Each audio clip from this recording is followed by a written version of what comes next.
Émile Zola, le docteur Pascal. Partie 12, chapitre 12. Dès le lendemain, Pascal s'enferma au fond de la grande maison vide. Il n'en sortit plus, cessa complètement les rares visites de médecins qu'il faisait encore, vécut là, portes et fenêtres closes, dans une solitude et un silence absolu. Et l'ordre formel était donné à Martine. Elle ne devait laisser entrer personne, sous aucun prétexte. « Mais, monsieur, votre mère, madame Félicité… » »« Ma mère, moins encore que les autres. J'ai mes raisons. Vous lui direz que je travaille, que j'ai besoin de me recueillir et que je la prie de m'excuser. » Coup sur coup, à 3 reprises, la vieille madame Rougon se présenta. Elle tempêtait au rez-de-chaussée. Il l'entendait qui élevait la voix, s'irritant, voulant forcer la consigne. Puis, le bruit s'apaisait. Il n'y avait plus qu'un chuchotement de plaintes et de complots entre elle et la servante. Et pas une fois il ne céda, ne se pencha en haut de la rampe pour lui crier de monter. Un jour, Martine se hasarda à dire « C'est bien dur, tout de même, monsieur, de refuser la porte à sa mère, d'autant plus que madame Félicité vient dans de bons sentiments, car elle sait la grande gêne de monsieur, et elle n'insiste que pour lui offrir ses services. » Exaspéré, il cria « De l'argent, je n'en veux pas, entendez-vous ? Je travaillerai, je gagnerai bien ma vie, que diable !» Cependant, cette question de l'argent devenait pressante. Il s'entêtait à ne pas prendre un sou des 5 000 francs enfermés dans le secrétaire. Maintenant qu'il était seul, il avait une complète insouciance de la vie matérielle. Il se serait contenté de pain et d'eau, et chaque fois que la servante lui demandait de quoi acheter du vin, de la viande, quelque douceur, il haussait les épaules. À quoi bon ? Il restait une croûte de la veille, n'était-ce pas suffisant ? Mais elle, dans sa tendresse pour ce maître qu'elle sentait souffrir, se désolait de cette avarice plus rude que la sienne, de ce dénuement de pauvre homme où il s'abandonnait, avec la maison entière. On vivait mieux chez les ouvriers du faubourg. Aussi, pendant toute la journée, parut-elle en proie à un terrible combat intérieur. Son amour de chien docile luttait contre sa passion de l'argent, amassé sou à sou, caché quelque part, faisant des petits, comme elle disait. Elle aurait mieux aimé donner de sa chair.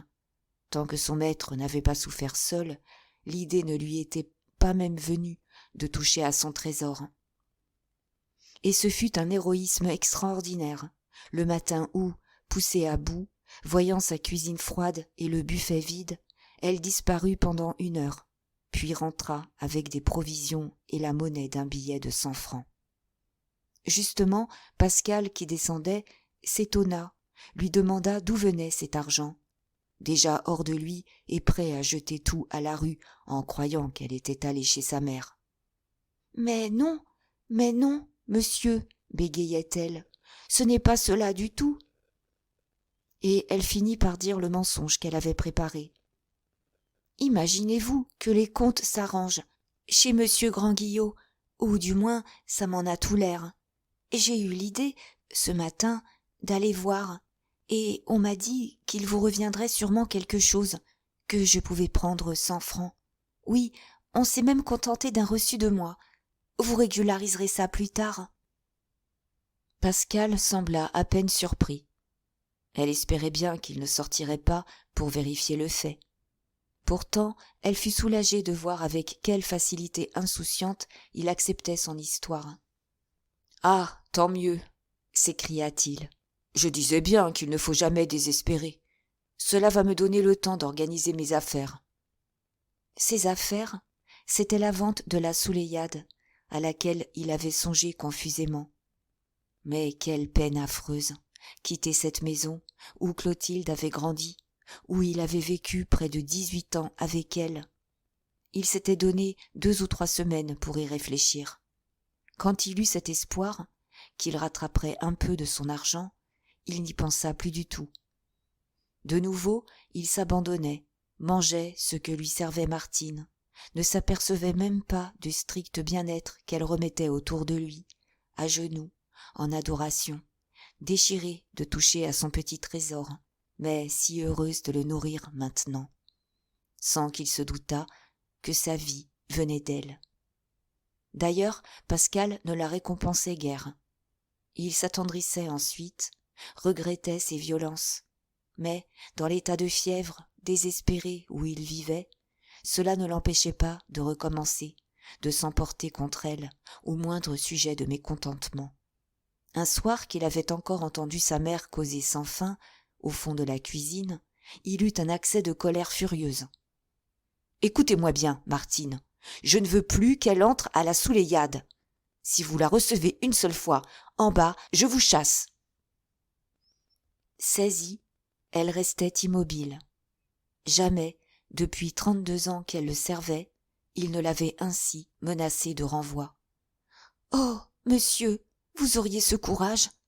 Mais je ne m'en irai pas, je me coucherai en travers de la porte. » Déjà, il était honteux de son emportement, et il se fit plus doux. « C'est que je sais parfaitement ce qui se passe. Elle vient pour vous endoctriner, pour vous mettre contre moi, n'est-ce pas ? Oui, elle guette mes papiers. Elle voudrait tout voler, tout détruire, là-haut, dans l'armoire. Je la connais. Quand elle veut quelque chose, elle le veut jusqu'au bout. Eh bien, vous pouvez lui dire que je veille, que je ne la laisserai même pas approcher de l'armoire, tant que je serai vivant. Et puis, la clé est là, dans ma poche. » En effet, toute sa terreur de savant traqué et menacé était revenue. Depuis qu'il vivait seul, il avait la sensation d'un danger renaissant, d'un guet-apens continu, dressé dans l'ombre. Le cercle se resserrait, et s'il se montrait si rude contre les tentatives d'envahissement, s'il repoussait les assauts de sa mère, c'était qu'il ne se trompait pas sur ses projets véritables, et qu'il avait peur d'être faible. Quand elle serait là, elle le posséderait peu à peu, au point de le supprimer. Aussi, ses tortures recommençaient-elles. Il passait les journées en surveillance, il fermait lui-même les portes le soir, et souvent il se relevait, la nuit, pour s'assurer qu'on ne forçait pas les serrures. Son inquiétude était que la servante, gagnée, croyant assurer son salut éternel, n'ouvrît à sa mère. Il croyait voir les dossiers flamber dans la cheminée. Il montait la garde autour d'eux, repris d'une passion souffrante, d'une tendresse déchirée, pour cet amas glacé de papier, ces froides pages de manuscrits, auxquels il avait sacrifié la femme, et qu'il s'efforçait d'aimer assez, afin d'oublier le reste. Pascal, depuis que Clotilde n'était plus là, se jetait dans le travail, essayait de s'y noyer et de s'y perdre. S'il s'enfermait, s'il ne mettait plus les pieds dans le jardin, s'il avait eu, un jour que Martine était montée lui annoncer le docteur Ramon, la force de répondre qu'il ne pouvait le recevoir, toute cette volonté âpre de solitude n'avait d'autre but que de s'anéantir au fond d'un labeur incessant. Ce pauvre Ramon, comme il l'aurait embrassé volontiers, car il devinait bien l'exquis sentiment qui le faisait accourir pour consoler son vieux maître. Mais pourquoi perdre une heure ? Pourquoi risquer des émotions, des larmes, d'où il sortait lâche ? Dès le jour, il était à sa table, y passait la matinée et l'après-midi, continuait souvent à la lampe très tard. C'était son ancien projet qu'il voulait mettre à exécution. Reprendre toute sa théorie de l'hérédité sur un plan nouveau, se servir des dossiers, des documents fournis par sa famille, pour établir d'après quelle loi, dans un groupe d'êtres, la vie se distribue et conduit mathématiquement d'un homme à un autre, en tenant compte des milieux, vaste Bible, genèse des familles, des sociétés, de l'humanité entière. Il espérait que l'ampleur d'un tel plan, l'effort nécessaire à la réalisation d'une idée si colossale, le posséderait tout entier, lui rendrait sa santé, sa foi, son orgueil, dans la jouissance supérieure de l'œuvre accomplie. Et il avait beau vouloir se passionner, se donner sans réserve, avec acharnement, il n'arrivait qu'à surmener son corps et son esprit, distrait quand même, le cœur absent de sa besogne, plus malade de jour en jour et désespéré. Était-ce donc une faillite définitive du travail ? Lui, dont le travail avait dévoré l'existence, qui le regardait comme le moteur unique, le bienfaiteur et le consolateur, allait-il donc être forcé de conclure qu'aimer et être aimé passe tout au monde ? Il tombait par moments à de grandes réflexions. Il continuait à ébaucher sa nouvelle théorie de l'équilibre des forces, qui consistait à établir que tout ce que l'homme reçoit en sensation, il doit le rendre en mouvement. Quelle vie normale, pleine et heureuse, si l'on avait pu la vivre entière, dans un fonctionnement de machine bien réglé, rendant en force ce qu'elle brûle en combustible, s'entretenant elle-même en vigueur et en beauté par le jeu simultané et logique de tous ses organes. Il y voyait autant de labeur physique que de labeur intellectuel, autant de sentiments que de raisonnement, la part faite à la fonction génésique comme à la fonction cérébrale, sans jamais de surmenage, ni d'une part ni d'une autre, car le surmenage n'est que le déséquilibre et la maladie. Oui, recommencer la vie et savoir la vivre, bêcher la terre, étudier le monde, aimer la femme, arriver à la perfection humaine, à la cité future de l'universel bonheur, par le juste emploi de l'être entier.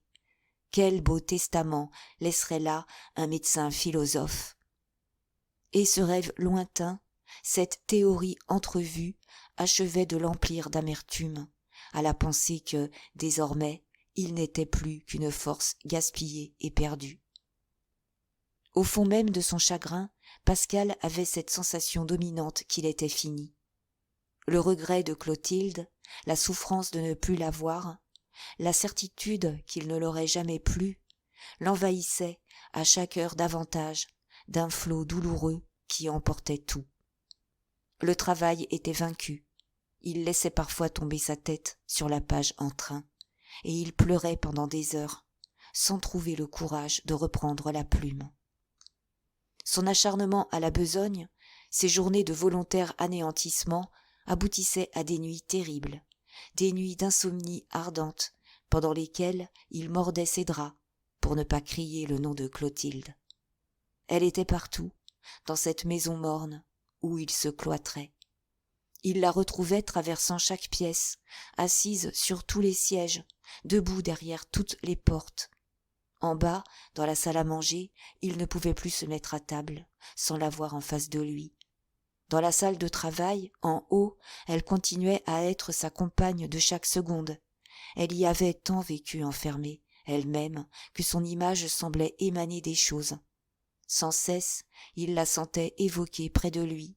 Il la devinait droite et mince, devant son pupitre, penchée sur un pastel, avec son fin profil. Et, s'il ne sortait pas pour fuir cette hantise du cher et torturant souvenir, c'était qu'il avait la certitude de la retrouver partout, aussi dans le jardin, rêvant au bord de la terrasse, suivant à pas ralentis les allées de la Pinède, assise et rafraîchie sous les platanes par l'éternel chant de la source, couchée sur l'air, au crépuscule, les yeux perdus, attendant les étoiles.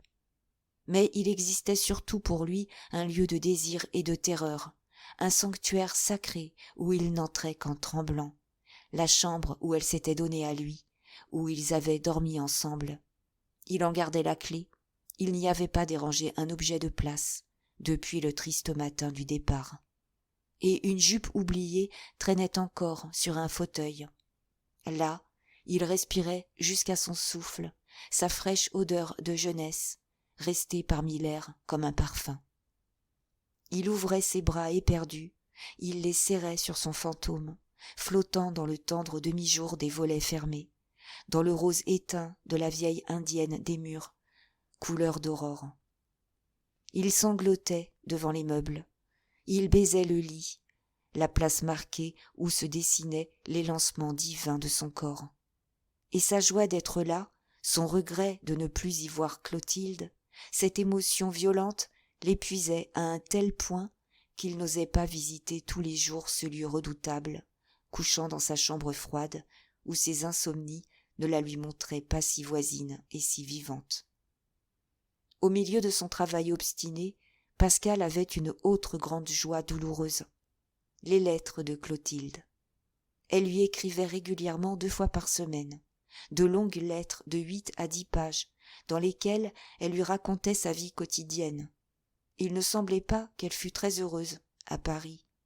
Maxime, qui ne quittait plus son fauteuil d'infirme, devait la torturer par des exigences d'enfant gâté et de malade, car elle parlait en recluse, sans cesse de garde près de lui, ne pouvant même s'approcher des fenêtres, pour jeter un coup d'œil sur l'avenue où roulait le flot mondain des promeneurs du bois.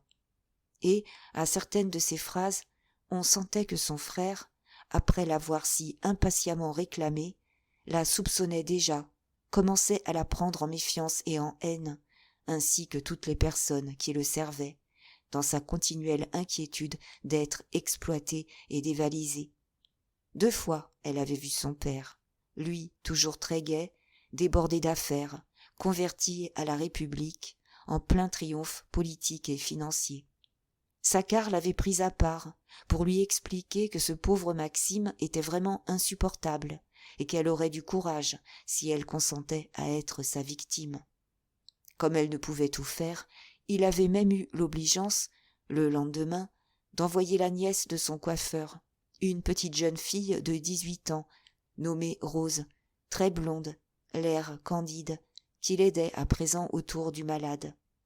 D'ailleurs, Clotilde ne se plaignait pas, affectait au contraire de montrer une âme égale, satisfaite, résignée à la vie. Ses lettres étaient pleines de vaillance, sans colère contre la séparation cruelle, sans appel désespéré à la tendresse de Pascal pour qu'il la rappelât. Mais, entre les lignes, comme il la sentait frémissante de révolte, tout élancé vers lui, prête à la folie de revenir sur l'heure, au moindre mot. Et c'était ce mot que Pascal ne voulait pas écrire. Les choses s'arrangeraient, Maxime s'habituerait à sa sœur, le sacrifice devait être consommé jusqu'au bout, maintenant qu'il était accompli. Une seule ligne écrite par lui, dans la faiblesse d'une minute, et le bénéfice de l'effort était perdu, la misère recommençait. Jamais il n'avait fallu à Pascal un courage plus grand que lorsqu'il répondait à Clotilde. Pendant ces nuits brûlantes, il se débattait, il la nommait furieusement, il se relevait pour écrire, pour la rappeler tout de suite, par dépêche. Puis, au jour, quand il avait beaucoup pleuré, sa fièvre tombait, et sa réponse était toujours très courte, presque froide. Il surveillait chacune de ses phrases, recommençait quand il croyait s'être oublié. Mais quelle torture, ces affreuses lettres, si brèves, si glacées, où il allait contre son cœur, uniquement pour la détacher de lui, pour prendre tous les torts et lui faire croire qu'elle pouvait l'oublier, puisqu'il l'oubliait. Il en sortait en sueur, épuisé, comme après un acte violent d'héroïsme. On était dans les derniers jours d'octobre. Depuis 1 mois, Clotilde était partie. Lorsque Pascal, un matin, eut une brusque suffocation. À plusieurs reprises déjà, il avait éprouvé ainsi de légers étouffements, qu'il mettait sur le compte du travail. Mais, cette fois, les symptômes furent si nets qu'il ne put s'y tromper. Une douleur poignante dans la région du cœur, qui gagnait toute la poitrine et descendait le long du bras gauche, une affreuse sensation d'écrasement et d'angoisse, tandis qu'une sueur froide l'inondait. C'était une crise d'angine de poitrine. L'accès ne dura guère plus d'1 minute, et il resta d'abord plus surpris qu'effrayé. Avec cet aveuglement que les médecins gardent parfois sur l'état de leur propre santé, jamais il n'avait soupçonné que son cœur pût se trouver atteint. Comme il se remettait, Martine monta justement dire que le docteur Ramon était en bas, insistant de nouveau pour être reçu. Et Pascal, cédant peut-être à un inconscient besoin de savoir, s'écria « Eh bien, qu'il monte, puisqu'il s'entête, ça me fera plaisir. » Les 2 hommes s'embrassèrent, et il n'y eut pas d'autre allusion à l'absente, à celle dont le départ avait vidé la maison, qu'une énergique et désolée poignée de main. « Vous ne savez pas pourquoi je viens ?» s'écria tout de suite Ramon. « C'est pour une question d'argent. Oui, mon beau-père, monsieur l'évêque, l'avoué que vous connaissez, m'a parlé hier encore des fonds que vous aviez chez le notaire Grand-Guillot, et il vous conseille fortement de vous remuer, car des personnes ont réussi, dit-on, à rattraper quelque chose. »« Mais, dit Pascal, je sais que ça s'arrange. Martine a déjà obtenu 200 francs, je crois. » Ramon parut très étonné. « Comment, Martine ? Sans que vous soyez intervenu ? Enfin, voulez-vous autoriser mon beau-père à s'occuper de votre cas ? Il tirera les choses au clair, puisque vous n'avez ni le temps ni le goût de cette besogne. »« Certainement. J'autorise monsieur l'évêque, et dites-lui que je le remercie 1000 fois. » Puis, cette affaire réglée, le jeune homme ayant remarqué sa pâleur et le questionnant, il répondit avec un sourire. « Figurez-vous, mon ami, que je viens d'avoir une crise d'angine de poitrine. Oh, ce n'est pas une imagination, tous les symptômes y étaient, et tenez, puisque vous vous trouvez là, vous allez m'ausculter. » D'abord, Ramon s'y refusa, en affectant de tourner la consultation en plaisanterie. Est-ce qu'un conscrit comme lui oserait se prononcer sur son général ? Mais il l'examinait pourtant, lui trouvait la face tirée, angoissée, avec un singulier effarement du regard. Il finit par l'ausculter avec beaucoup d'attention, l'oreille collée longuement contre sa poitrine. Plusieurs minutes s'écoulèrent, dans un profond silence. « Eh bien ?» demanda Pascal, lorsque le jeune médecin se releva. Celui-ci ne parla pas tout de suite. Il sentait les yeux du maître droit dans ses yeux. Aussi ne les détourna-t-il pas, et, devant la bravoure tranquille de la demande, il répondit simplement. « Eh bien, c'est vrai, je crois qu'il y a de la sclérose. »« Ah, vous êtes gentil de ne pas mentir, » reprit le docteur. « J'ai eu peur un instant que vous ne mentiez, et cela m'aurait fait de la peine. » Ramon s'était remis à écouter, disant à demi-voix. « Oui, l'impulsion est énergique, le premier bruit est sourd, tandis que le second, au contraire, est éclatant. On sent que la pointe s'abaisse et se trouve reportée vers l'aisselle. Il y a de la sclérose, c'est au moins très probable. » Puis, se relevant. « On vit 20 ans avec cela. »« Sans doute, parfois, » dit Pascal. « À moins qu'on en meure tout de suite, foudroyé. » Ils causèrent encore, s'étonnèrent au sujet d'un cas étrange de sclérose du cœur observé à l'hôpital de Plassans. Et, lorsque le jeune médecin partit, il annonça qu'il reviendrait dès qu'il aurait des nouvelles de l'affaire Grand-Guillot. Quand il fut seul, Pascal se sentit perdu. Tout s'éclairait. Ses palpitations depuis quelques semaines, ses vertiges, ses étouffements, et il y avait, surtout, cette usure de l'organe, de son pauvre cœur surmené de passion et de travail, ce sentiment d'immense fatigue et de faim prochaine, auquel il ne se trompait plus à cette heure. Pourtant, ce n'était pas encore de la crainte qu'il éprouvait. Sa première pensée venait d'être que lui aussi, à son tour, payait son hérédité, que la sclérose, cette sorte de dégénérescence, était sa part de misère physiologique, le legs inévitable de sa terrible ascendance. D'autres avaient vu la névrose, la lésion originelle, se tourner en vice ou en vertu, en génie, en crime, en ivrognerie, en sainteté. D'autres étaient morts phtisiques, épileptiques, ataviques. Lui avait vécu de passion et allait mourir du cœur. Et il n'en tremblait plus, il ne s'en irritait plus de cette hérédité manifeste, fatale et nécessaire sans doute. Au contraire, une humilité le prenait, la certitude que toute révolte contre les lois naturelles est mauvaise.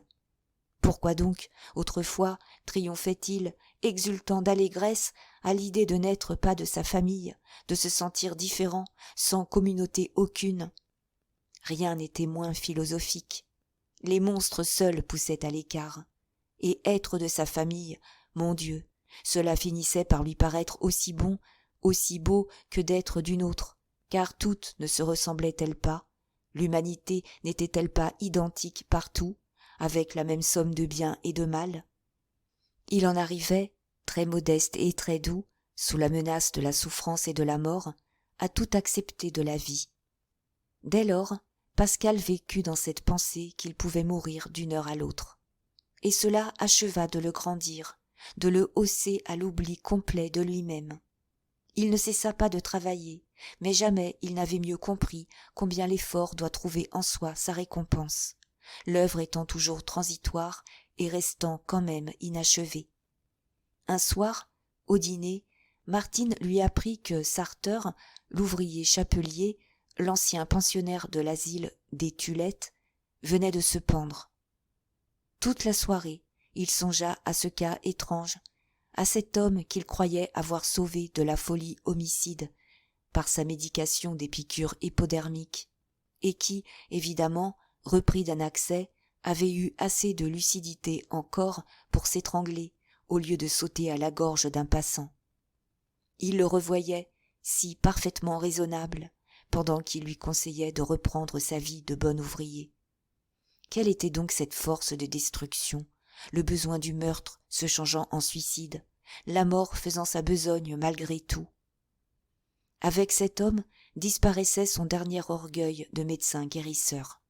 Et, chaque matin, quand il se remettait au travail, il ne se croyait plus qu'un écolier qui épelle, qui cherche la vérité toujours, à mesure qu'elle recule et qu'elle s'élargit. Mais, cependant, dans cette sérénité, un souci lui restait, l'anxiété de savoir ce que deviendrait Bonhomme, son vieux cheval, s'il mourait avant lui. Maintenant, la pauvre bête, complètement aveugle, les jambes paralysées, ne quittait plus sa litière. Lorsque son maître la venait voir, elle entendait pourtant, tournait la tête, était sensible aux 2 gros baisers qu'il lui posait sur les naseaux. Tout le voisinage haussait les épaules, plaisantait sur ce vieux parent que le docteur ne voulait pas faire abattre. Allait-il donc partir le premier, avec la pensée qu'on appellerait l'accarisseur le lendemain? Et, un matin, comme il entrait dans l'écurie, Bonhomme ne l'entendit pas, ne leva pas la tête. Il était mort. Il gisait, l'air paisible, comme soulagé d'être mort là, doucement. Son maître s'était agenouillé, et il le baisa une dernière fois. Il lui dit adieu, tandis que 2 grosses larmes roulaient sur ses joues. Ce fut ce jour-là que Pascal s'intéressa encore à son voisin, M. Bellombre. Il s'était approché d'une fenêtre. Il l'aperçut, par-dessus le mur du jardin, au pâle soleil des premiers jours de novembre, faisant sa promenade accoutumée. Et la vue de l'ancien professeur, vivant si parfaitement heureux, le jeta d'abord dans l'étonnement. Il lui semblait n'avoir jamais songé à cette chose, qu'un homme de 70 ans était là, sans une femme, sans un enfant, sans un chien, et qu'il tirait tout son égoïste bonheur de la joie de vivre en dehors de la vie. Ensuite, il se rappela ses colères contre cet homme, ses ironies contre la peur de l'existence, les catastrophes qu'il lui souhaitait, l'espoir que le châtiment viendrait, quelque servante maîtresse, quelque parente inattendue, qui serait la vengeance. Mais non, il le retrouvait toujours aussi vert. Il sentait bien que, longtemps encore, il vieillirait ainsi, dur, avare, inutile et heureux. Et, cependant, il ne l'exécrait plus, il l'aurait plaint volontiers, tellement il le jugeait ridicule et misérable de n'être pas aimé. Lui qui agonisait parce qu'il restait seul, lui dont le cœur allait éclater parce qu'il était trop plein des autres, plutôt la souffrance seule que cet égoïsme, cette mort à ce qu'on a de vivant et d'humain en soi. Dans la nuit qui suivit, Pascal eut une nouvelle crise d'angine de poitrine. Elle dura près de 5 minutes. Il crut qu'il étoufferait, sans avoir eu la force d'appeler sa servante. Lorsqu'il reprit haleine, il ne la dérangea pas, il préféra ne parler à personne de cette aggravation de son mal. mais il garda la certitude qu'il était fini, qu'il ne vivrait pas un mois peut-être. Sa première pensée alla vers Clotilde. Pourquoi ne lui écrivait-il pas d'accourir? Justement, il avait reçu une lettre d'elle, la veille, et il voulait lui répondre ce matin-là. Puis, l'idée de ses dossiers lui apparut soudain. S'il mourait tout d'un coup, sa mère resterait la maîtresse. Elle les détruirait. Et ce n'étaient pas seulement les dossiers, mais ses manuscrits, tous ses papiers, 30 années de son intelligence et de son travail.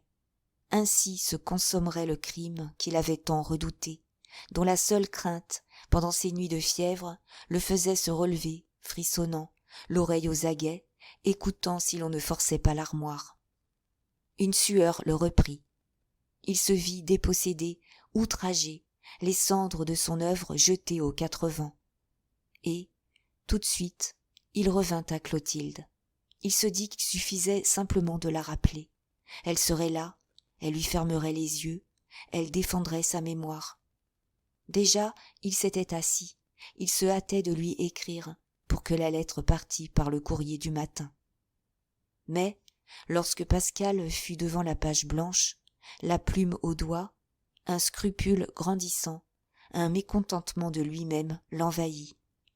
Est-ce que cette pensée des dossiers, le beau projet de leur donner une gardienne et de les sauver, n'était pas une suggestion de sa faiblesse, un prétexte qu'il imaginait pour ravoir Clotilde? L'égoïsme était au fond. Il songeait à lui et non à elle. Il la vit rentrer dans cette maison pauvre, condamnée à soigner un vieillard malade. Il la vit surtout, dans la douleur, dans l'épouvante de son agonie, lorsqu'il la terrifierait, un jour, en tombant foudroyé près d'elle. Non, non, c'était l'affreux moment qu'il voulait lui éviter. C'était quelques journées de cruels adieux et la misère ensuite. Triste cadeau qu'il ne pouvait lui faire sans se croire un criminel. Son calme, son bonheur à elle seule comptait. Qu'importait le reste? Il mourrait dans son trou, heureux de la croire heureuse.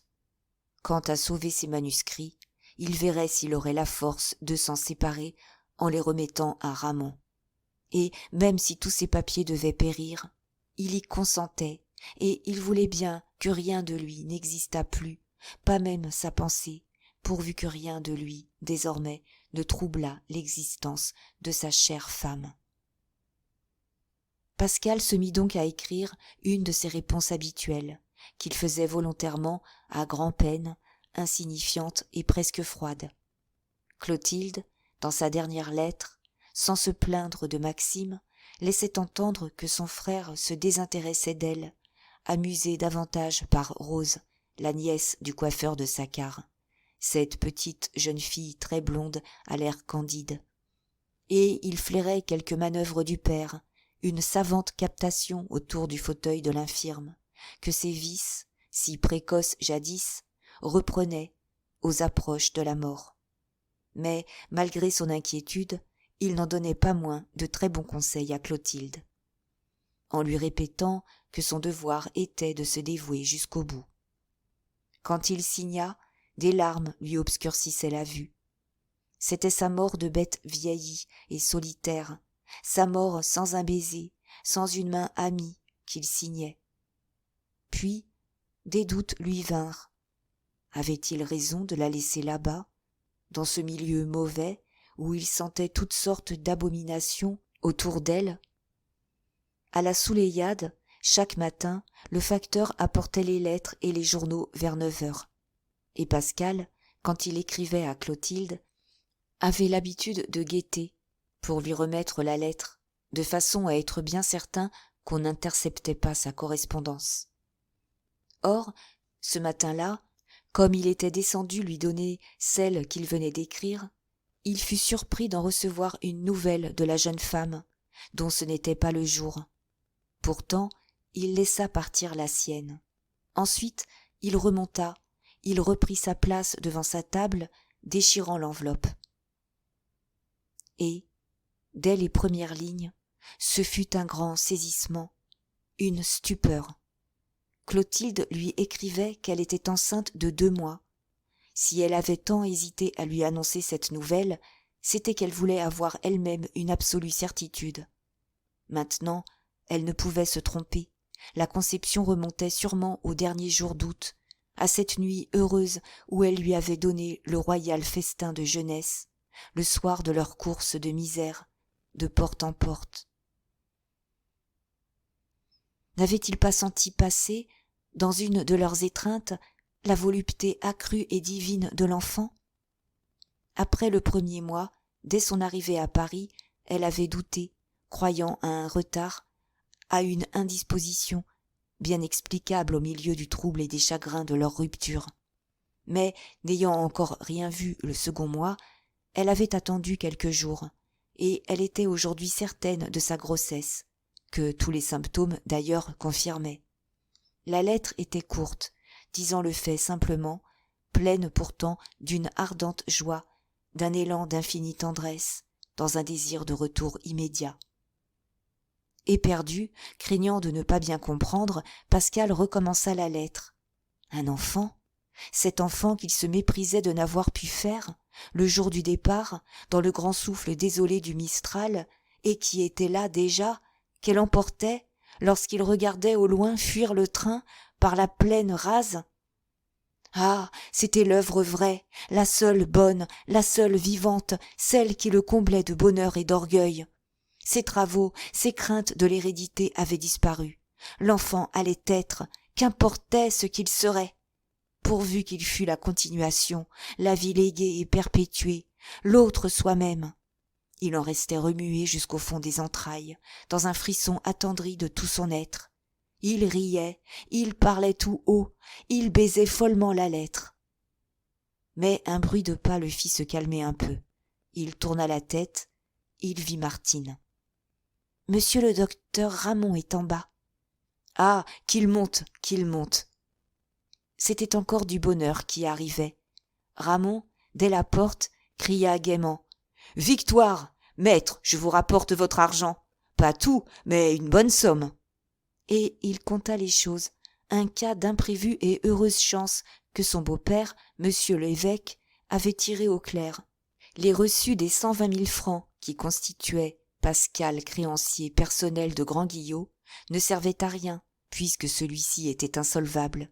Le salut s'était rencontré dans la procuration que le docteur lui avait remise un jour, sur sa demande, à l'effet d'employer tout ou partie de son argent en placement hypothécaire. Comme le nom du mandataire y était en blanc, le notaire, ainsi que cela se pratique parfois, avait pris un de ses clercs pour prête-nom, et 80 000 francs venaient d'être retrouvés ainsi, placés en bonnes hypothèques, par l'intermédiaire d'un brave homme, tout à fait en dehors des affaires de son patron. Si Pascal avait agi, était allé au parquet, il aurait débrouillé cela depuis longtemps. Enfin, 4 000 francs de rente solide rentraient dans sa poche. Il avait saisi les mains du jeune homme, il les lui serrait d'un air exalté. « Ah, mon ami, si vous saviez combien je suis heureux. Cette lettre de Clotilde m'apporte un grand bonheur. Oui, j'allais la rappeler près de moi, mais la pensée de ma misère, des privations que je lui imposerais, me gâtait la joie de son retour. Et voilà que la fortune revient, au moins de quoi installer mon petit monde. » Dans l'expansion de son attendrissement, il avait tendu la lettre à Ramon, il le força à la lire. Puis, lorsque le jeune homme la lui rendit en souriant, ému de le sentir si bouleversé, il céda à un besoin débordant de tendresse. Il le saisit entre ses deux grands bras, comme un camarade, comme un frère. Les deux hommes se baisèrent sur les joues, vigoureusement. « Puisque le bonheur vous envoie, je vais encore vous demander un service. Vous savez que je me défie de tout le monde ici, même de ma vieille bonne. C'est vous qui allez porter ma dépêche au télégraphe. » Il s'était assis de nouveau devant sa table. Il écrivit simplement « Je t'attends, pars ce soir. »« Voyons, reprit-il, nous sommes aujourd'hui le 6 novembre, n'est-ce pas? Il est près de 10 heures, elle aura ma dépêche vers midi. Cela lui donne tout le temps de faire ses malles et de prendre, ce soir, l'express de 8 heures, qui la mettra demain à Marseille pour le déjeuner. Mais, comme il n'y a pas de train qui corresponde tout de suite, elle ne pourra être ici demain 7 novembre que par celui de 5 heures. Après avoir plié la dépêche, il s'était levé. Mon Dieu, à 5 heures, demain. Que cela est loin encore. Que vais-je faire jusque-là? Puis, envahi d'une préoccupation, devenue grave. Ramon, mon camarade, voulez-vous me faire la grande amitié d'être très franc avec moi? Comment ça, maître? Oui, vous m'entendez bien. L'autre jour, vous m'avez examiné. Pensez-vous que je puisse aller 1 an encore? Et il tenait le jeune homme sous la fixité de son regard. Il l'empêchait de détourner les yeux. Pourtant, celui-ci tâcha de s'échapper en plaisantant. Était-ce vraiment un médecin qui posait une question pareille? Je vous en prie, Ramon, soyons sérieux. Alors, Ramon, en toute sincérité, répondit qu'il pouvait très bien, selon lui, nourrir l'espoir de vivre encore 1 année. Il donnait ses raisons, l'état relativement peu avancé de la sclérose, la santé parfaite des autres organes. Sans doute, il fallait faire la part de l'inconnu, de ce qu'on ne savait pas, car l'accident brutal était toujours possible. Et tous deux en arrivèrent à discuter le cas, aussi tranquillement que s'ils s'étaient trouvés en consultation au chevet d'un malade, pesant le pour et le contre, donnant chacun leurs arguments, fixant d'avance la terminaison fatale, selon les indices les mieux établis et les plus sages. Pascal, comme s'il ne se fût pas agi de lui, avait repris son sang-froid, son oubli de lui-même.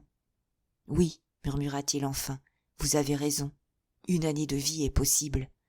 Ah, voyez-vous, mon ami, ce que je voudrais, ce serait 2 années, un désir fou, sans doute, une éternité de joie. » Et, s'abandonnant à ce rêve d'avenir, « L'enfant naîtra vers la fin de mai, ce serait si bon de le voir grandir un peu, jusqu'à ses 18 mois, à ses 20 mois, tenez. Pas davantage. Le temps seulement qu'il se débrouille et qu'il fasse ses premiers pas. Je n'en demande pas beaucoup, je voudrais le voir marcher.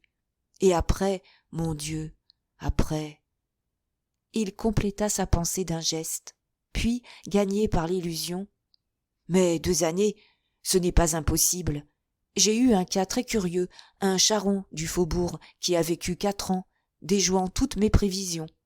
2 années, je les vivrai. Il faut bien que je les vive. » Ramon, qui avait baissé la tête, ne répondait plus.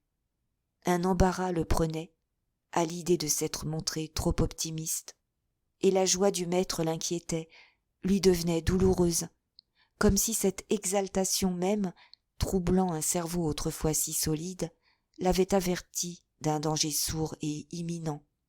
« Ne vouliez-vous pas envoyer cette dépêche tout de suite? Oui, allez vite, mon bon Ramon, et je vous attends après-demain. Elle sera ici. Je veux que vous accouriez nous embrasser. » La journée fut longue, et cette nuit-là, vers 4 heures, comme Pascal venait enfin de s'endormir, après une insomnie heureuse d'espoir et de rêve, il fut réveillé brutalement par une crise effroyable. Il lui sembla qu'un poids énorme, toute la maison, s'était écroulée sur sa poitrine, à ce point que le thorax, aplati, touchait le dos, et il ne respirait plus, la douleur gagnait les épaules, le cou paralysait le bras gauche. D'ailleurs, sa connaissance restait entière. Il avait la sensation que son cœur s'arrêtait, que sa vie était sur le point de s'éteindre, dans cet affreux écrasement d'étau qui l'étouffait. Avant que la crise fût à sa période aiguë, il avait eu la force de se lever, de taper au plancher avec une canne pour faire monter Martine. Puis il était retombé sur son lit, ne pouvant plus ni bouger ni parler, trempé d'une sueur froide. Martine, heureusement, dans le grand silence de la maison vide, avait entendu. Elle s'habilla, s'enveloppa d'un châle, monta vivement avec sa bougie. La nuit était profonde encore, le petit jour allait paraître, et, quand elle aperçut son maître dont les yeux seuls vivaient, qui la regardait, les mâchoires serrées, la langue liée, le visage ravagé par l'angoisse, elle s'épouvanta, s'effara, ne put que se jeter vers le lit, criant « Mon Dieu, monsieur, qu'avez-vous? Répondez-moi, monsieur, vous me faites peur !» Pendant une grande minute, Pascal étouffa davantage, ne parvenant pas à retrouver son souffle. Puis, l'étau de ses côtes se desserrant peu à peu, il murmura très bas. « Les 5000 francs du secrétaire sont à Clotilde. Vous lui direz que c'est arrangé chez le notaire, qu'elle retrouvera là de quoi vivre. » Alors, Martine, qui l'avait écouté, béante, se désespéra, confessa son mensonge, ignorant les bonnes nouvelles apportées par Ramon. « Monsieur, il faut me pardonner, j'ai menti, mais ce serait mal de mentir davantage. Quand je vous ai vu seul et si malheureux, j'ai pris sur mon argent. »« Ma pauvre fille, vous avez fait ça. Oh, j'ai bien espéré un peu que monsieur me le rendrait un jour. » La crise se calmait. Il put tourner la tête et la regarder. Il était stupéfait et attendri. Que s'était-il donc passé dans le cœur de cette vieille fille avare qui pendant 30 années avait durement amassé son trésor, qui n'en avait jamais sorti un sou, ni pour les autres, ni pour elle? Il ne comprenait pas encore. Il voulut simplement se montrer reconnaissant et bon. « Vous êtes une brave femme, Martine. Tout cela vous sera rendu. Je crois bien que je vais mourir. » Elle ne le laissa pas achever, se révoltant dans un sursaut de tout son être, dans un cri de protestation. « Mourir, vous, monsieur, mourir avant moi? Je ne veux pas, je ferai tout, je l'empêcherai bien. » Et elle s'était jetée à genoux devant le lit. Elle l'avait saisi de ses mains éperdues, tâtant pour savoir où il souffrait, le retenant, comme si elle avait espéré qu'on n'oserait pas le lui prendre. « Il faut me dire ce que vous avez, je vous soignerai, je vous sauverai. S'il est nécessaire de vous donner de ma vie, à moi, je vous en donnerai, monsieur. Je puis bien passer mes jours, mes nuits. Je suis encore forte, je serai plus forte que le mal, vous verrez. Mourir, mourir, ah non, ce n'est pas possible. Le bon Dieu ne peut pas vouloir une injustice pareille.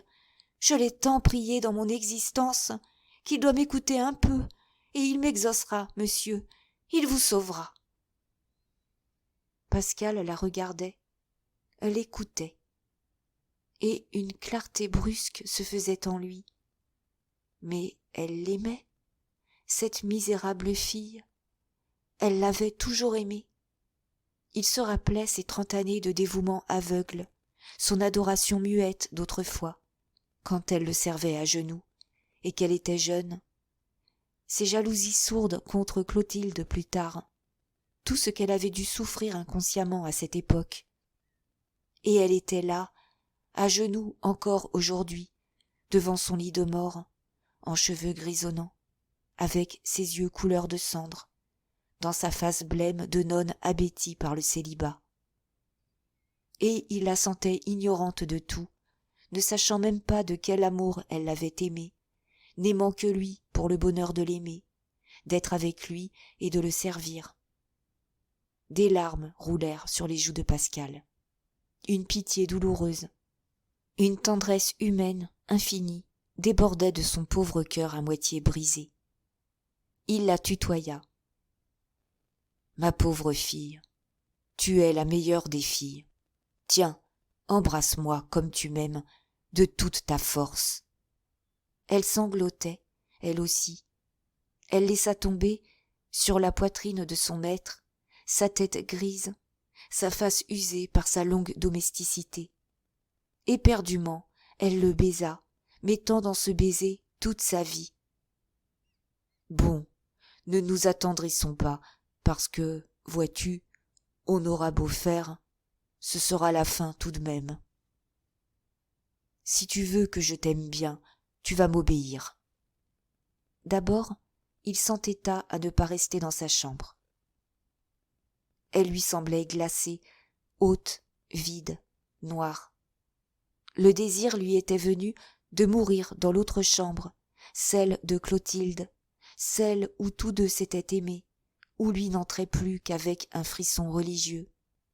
Et il fallut que Martine eût cette dernière abnégation, qu'elle l'aidât à se lever, qu'elle le soutint, le conduisit, chancelant jusqu'au lit tiède encore.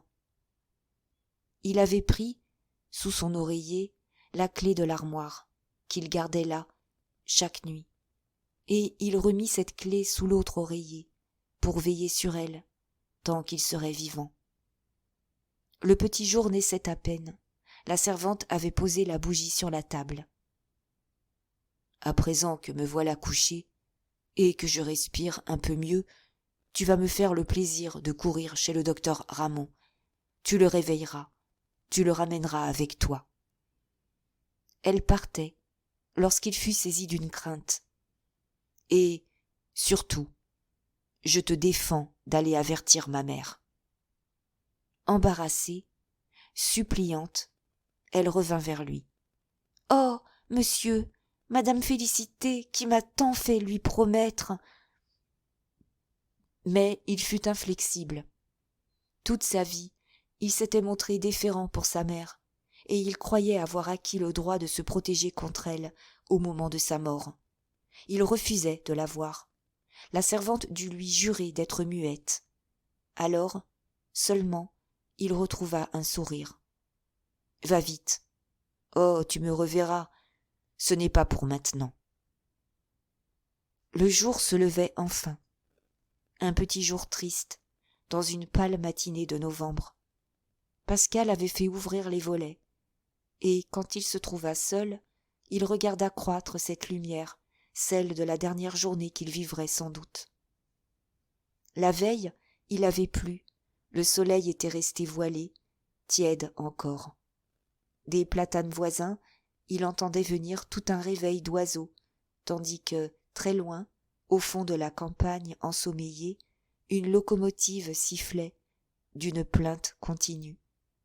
Et il était seul, seul dans la grande maison morne, dont il sentait autour de lui le vide, dont il écoutait le silence.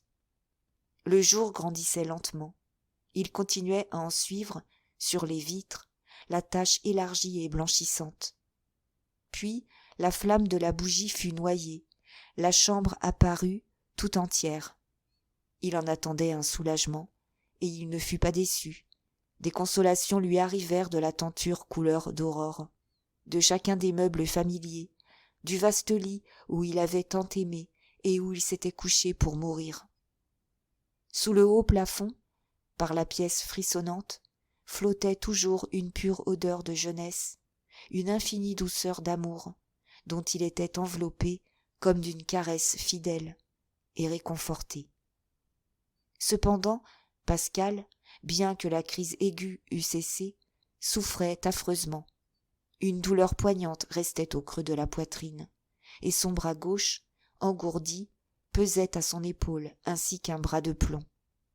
Dans l'interminable attente du secours que Martine allait ramener, il avait fini par fixer toute sa pensée sur cette souffrance dont criait sa chair. Et il se résignait. Il ne retrouvait pas la révolte que soulevait en lui, autrefois, le seul spectacle de la douleur physique. Elle l'exaspérait, comme une cruauté monstrueuse et inutile. Au milieu de ses doutes de guérisseur, il ne soignait plus ses malades que pour la combattre. S'il finissait par l'accepter, aujourd'hui que lui-même en subissait la torture, était-ce donc qu'il montait d'un degré encore dans sa foi en la vie, à ce sommet de sérénité d'où la vie apparaît totalement bonne, même avec la fatale condition de la souffrance, qui en est le ressort peut-être? Oui, vivre toute la vie, la vivre et la souffrir toute, sans rébellion, sans croire qu'on la rendrait meilleure en la rendant indolore. Cela éclatait nettement à ses yeux de moribond, comme le grand courage et la grande sagesse. Et, pour tromper son attente, pour amuser son mal, il reprenait ses théories dernières. Il rêvait au moyen d'utiliser la souffrance, de la transformer en action, en travail. Si l'homme, à mesure qu'il s'élève dans la civilisation, sent la douleur davantage, il est très certain qu'il y devient aussi plus fort, plus armé, plus résistant. L'organe, le cerveau qui fonctionne, se développe, se solidifie, pourvu que l'équilibre ne soit pas rompu, entre les sensations qu'il reçoit et le travail qu'il rend. Dès lors, ne pouvait-on faire le rêve d'une humanité où la somme du travail équivaudrait si bien à la somme des sensations que la souffrance s'y trouverait elle-même employée et comme supprimée? Maintenant, le soleil se levait. Pascal roulait confusément ses lointains espoirs dans le demi-sommeil de son mal, lorsqu'il sentit une nouvelle crise naître du fond de sa poitrine. Il eut un moment d'anxiété atroce. Est-ce que c'était la fin? Est-ce qu'il allait mourir seul? Mais justement, des pas rapides montaient l'escalier. Ramon entra, suivi de Martine.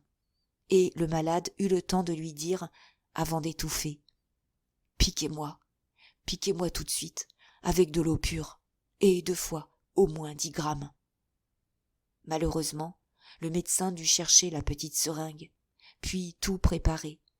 Cela dura quelques minutes, et la crise fut effrayante.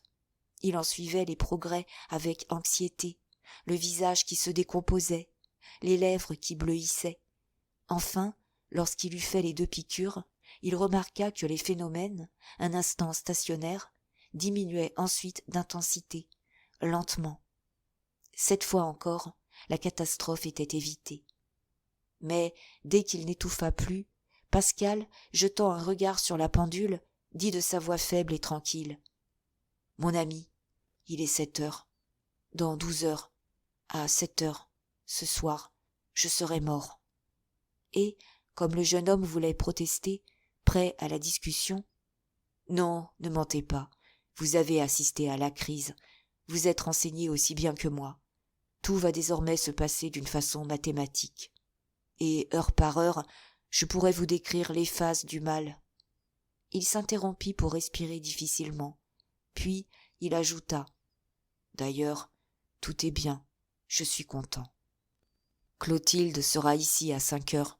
Je ne demande plus qu'à la voir et à mourir entre ses bras. » Bientôt pourtant il éprouva un mieux sensible. L'effet de la piqûre était vraiment miraculeux, et il put s'asseoir sur le lit, le dos appuyé contre des oreillers. La voix redevenait facile, jamais la lucidité du cerveau n'avait paru plus grande. « Vous savez, maître, dit Ramon, que je ne vous quitte pas. J'ai prévenu ma femme, nous allons passer la journée ensemble. Et, quoi que vous en disiez, j'espère bien que ce ne sera pas la dernière. N'est-ce pas? Vous permettez que je m'installe comme chez moi? » Pascal souriait. Il donna des ordres à Martine. Il voulut qu'elle s'occupât du déjeuner pour Ramon. Si l'on avait besoin d'elle, on l'appellerait. Et les 2 hommes restèrent seuls, dans une bonne intimité de causerie, l'un couché, avec sa grande barbe blanche, discourant comme un sage, l'autre assis au chevet, écoutant, montrant la déférence d'un disciple. « En vérité, murmura le maître, comme s'il se fût parlé à lui-même, c'est extraordinaire, l'effet de ces piqûres. » Puis, haussant la voix, presque gaiement, « Mon ami Ramon, ce n'est peut-être pas un gros cadeau que je vous fais, mais je vais vous laisser mes manuscrits. Oui, Clotilde a l'ordre, quand je ne serai plus, de vous les remettre.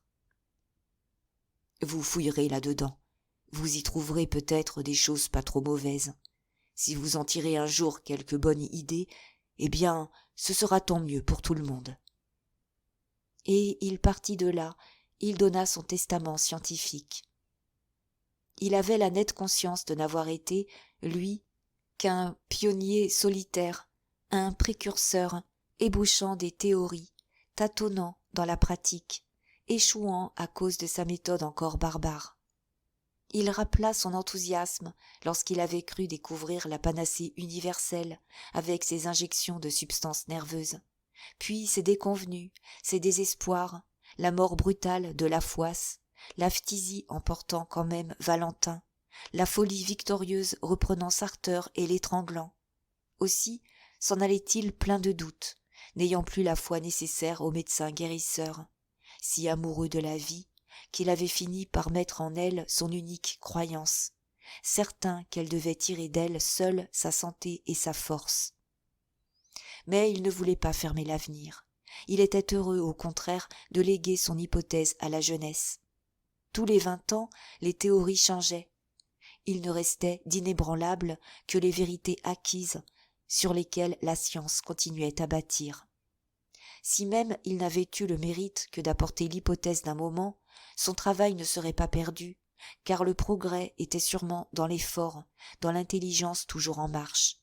Puis, qui savait, il avait beau mourir troublé et las, n'ayant point réalisé son espoir avec les piqûres, d'autres ouvriers viendraient, jeunes, ardents, convaincus, qui reprendraient l'idée, l'éclairciraient, l'élargiraient. Et peut-être tout un siècle, tout un monde nouveau partirait de là. « Ah, mon cher Ramon, continua-t-il, si l'on revivait une autre vie. Oui, je recommencerais, je reprendrais mon idée, car j'ai été frappé dernièrement par ce singulier résultat que les piqûres faites avec de l'eau pure étaient presque aussi efficaces. Le liquide injecté n'importe donc pas. Il n'y a donc là qu'une action simplement mécanique. Tout ce mois dernier, j'ai écrit beaucoup là-dessus. Vous trouverez des notes, des observations curieuses. En somme, j'en serais arrivé à croire uniquement au travail, à mettre la santé dans le fonctionnement équilibré de tous les organes, une sorte de thérapeutique dynamique, si j'ose risquer ce mot.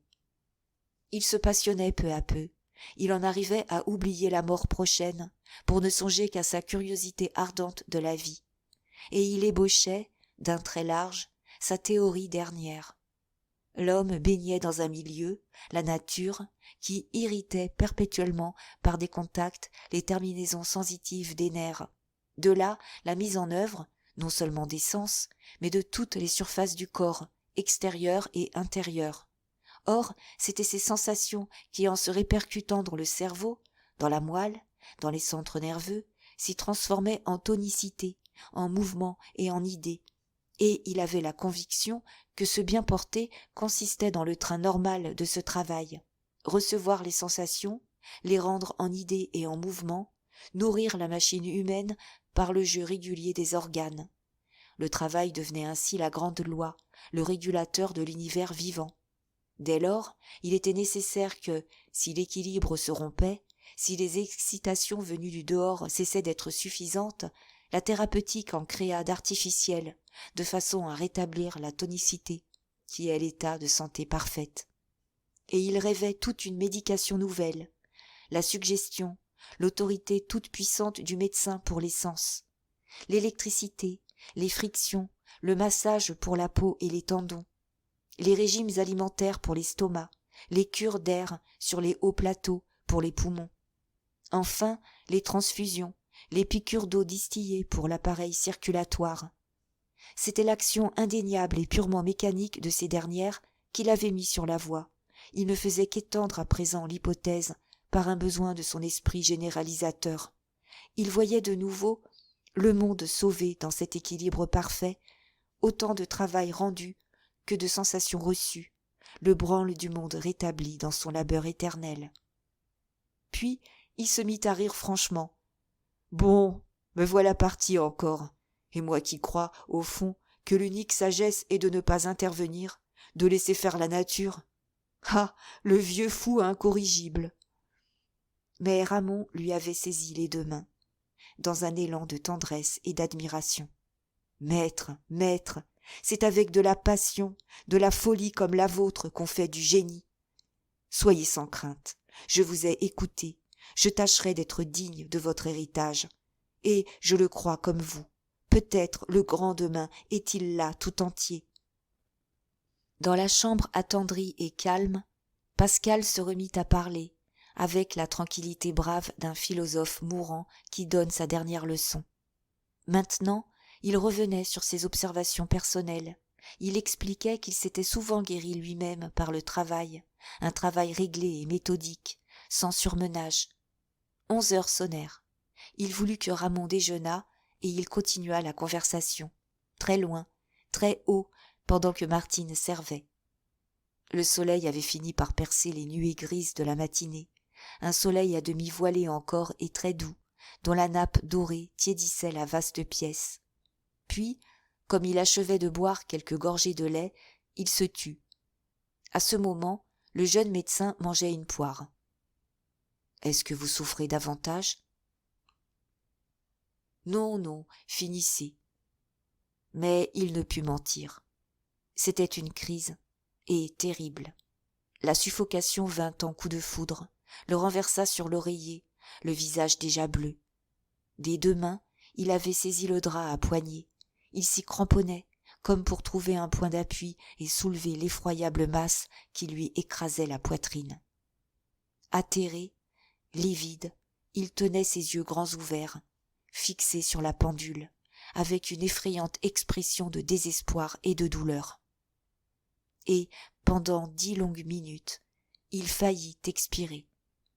Tout de suite, Ramon l'avait piqué. Le soulagement fut lent à se produire. L'efficacité était moindre. De grosses larmes parurent dans les yeux de Pascal, dès que la vie lui revint. Il ne parlait pas encore. Il pleurait. Puis, regardant toujours la pendule, de ses regards obscurcis, « Mon ami, je mourrai à 4 heures. Je ne la verrai pas. » Et, comme Ramon, pour distraire sa pensée, affirmait contre l'évidence que la terminaison n'était pas si prochaine, lui fut repris de sa passion de savant, voulant donner à son jeune confrère une dernière leçon, basée sur l'observation directe. Il avait soigné plusieurs cas pareils aux siens. Il se souvenait surtout d'avoir disséqué, à l'hôpital, le cœur d'un vieux, pauvre atteint de sclérose. « Je le vois, mon cœur. Il est couleur de feuilles mortes. Les fibres en sont cassantes. On le dirait amaigri, bien qu'il ait augmenté un peu de volume. Le travail inflammatoire a dû le durcir. On le couperait difficilement. » Il continua à voix plus basse. Tout à l'heure, il avait bien senti son cœur qui mollissait, dont les contractions devenaient molles et lentes. Au lieu du jet de sang normal, il ne sortait plus par l'aorte qu'une bave rouge. Derrière, les veines étaient gorgées de sang noir. L'étouffement augmentait à mesure que se ralentissait la pompe aspirante et foulante, régulatrice de toute la machine. Et, après la piqûre, il avait suivi, malgré sa souffrance, le réveil progressif de l'organe, le coup de fouet qu'il avait remis en marche, déblayant le sang noir des veines, soufflant de nouveau la force avec le sang rouge des artères. Mais la crise allait revenir, dès que l'effet mécanique de la piqûre aurait cessé. Il pouvait la prédire à quelques minutes près. Grâce aux injections, il y aurait encore 3 crises. La 3e l'emporterait. Il mourrait à 4 heures. Puis, d'une voix de plus en plus faible, il eut un dernier enthousiasme sur la vaillance du cœur, de cet ouvrier obstiné de la vie, sans cesse au travail, à toutes les secondes de l'existence, même pendant le sommeil, lorsque les autres organes, paresseux, se reposaient. Ah, brave cœur, comme tu luttes héroïquement! Quelle foi, quelle générosité de muscles jamais là! Tu as trop aimé, tu as trop battu, et c'est pourquoi tu te brises, brave cœur qui ne veut pas mourir, et qui te soulève pour battre encore. Mais la première crise annoncée se produisit. Pascal n'en sortit, cette fois, que pour rester haletant, hagard, la parole sifflante et pénible. De sourdes plaintes lui échappaient, malgré son courage. Mon Dieu, cette torture ne finirait donc pas. Et, pourtant, il n'avait plus qu'un ardent désir, prolonger son agonie, vivre assez pour embrasser une dernière fois Clotilde. S'il se trompait, comme Ramon s'obstinait à le répéter, s'il pouvait vivre jusqu'à 5 heures. Ses yeux étaient retournés à la pendule. Il ne quittait plus les aiguilles, donnant aux minutes une importance d'éternité. Autrefois, ils avaient plaisanté souvent sur cette pendule empire, une borne de bronze doré contre laquelle l'amour souriant contemplait le temps endormi. Elle marquait 3 heures. Puis elle marqua 3 heures et demie. 2 heures de vie seulement. Encore 2 heures de vie, mon Dieu! Le soleil s'abaissait à l'horizon. Un grand calme tombait du pâle ciel d'hiver. Et il écoutait, par moments, les lointaines locomotives qui sifflaient à travers la plaine rase.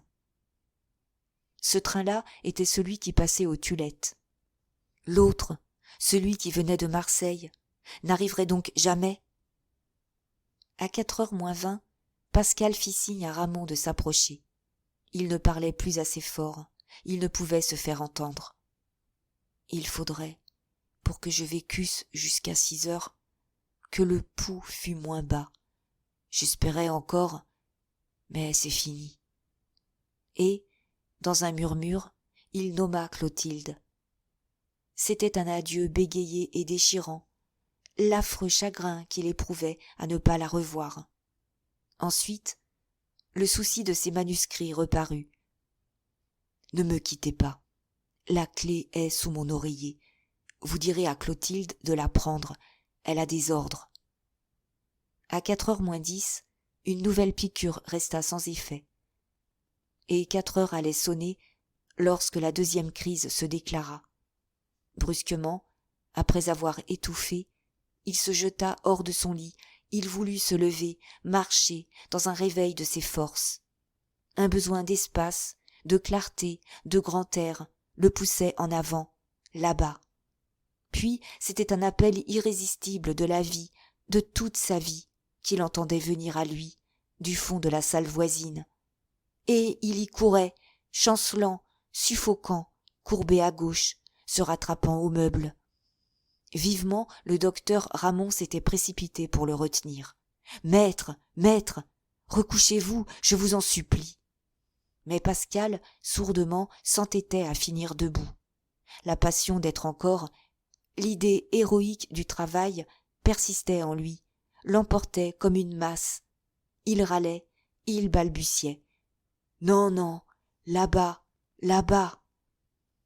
Il fallut que son ami le soutint, et il s'en alla ainsi, trébuchant et hagard, jusqu'au fond de la salle, et il se laissa tomber sur sa chaise, devant sa table, où une page commencée traînait parmi le désordre des papiers et des livres. Là, un moment, il souffla, ses paupières se fermèrent. Bientôt, il les rouvrit, tandis que ses mains tâtonnantes cherchaient le travail. Elles rencontrèrent l'arbre généalogique, au milieu d'autres notes éparses. L'avant-veille encore, il y avait rectifié des dates.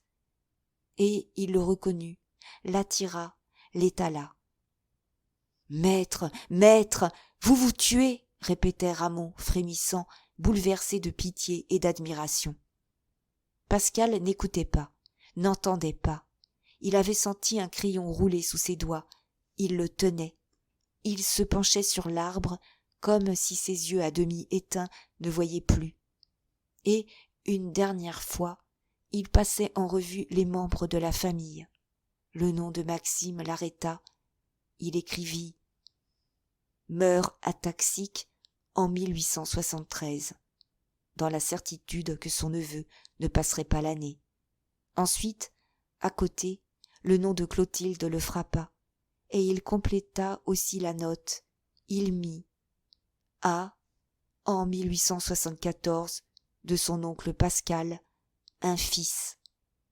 Mais il se cherchait, s'épuisant, s'égarant. Enfin, quand il se fut trouvé, sa main se raffermit. Il s'acheva d'une écriture haute et brave. Meurt d'une maladie de cœur le 7 novembre 1873. C'était l'effort suprême. Son râle augmentait. Il étouffait lorsqu'il aperçut, au-dessus de Clotilde, la feuille blanche. Ses doigts ne pouvaient plus tenir le crayon. Pourtant, en lettres défaillantes, où passait la tendresse torturée, le désordre éperdu de son pauvre cœur, il ajouta encore « L'enfant inconnu, à naître en 1874.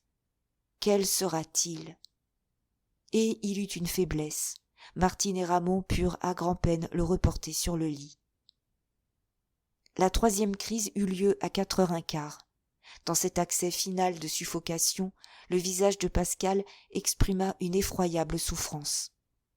Jusqu'au bout, il devait endurer son martyre d'homme et de savant. Ses yeux troubles semblèrent chercher encore la pendule pour constater l'heure. Et Ramon, le voyant remuer les lèvres, se pencha, colla son oreille.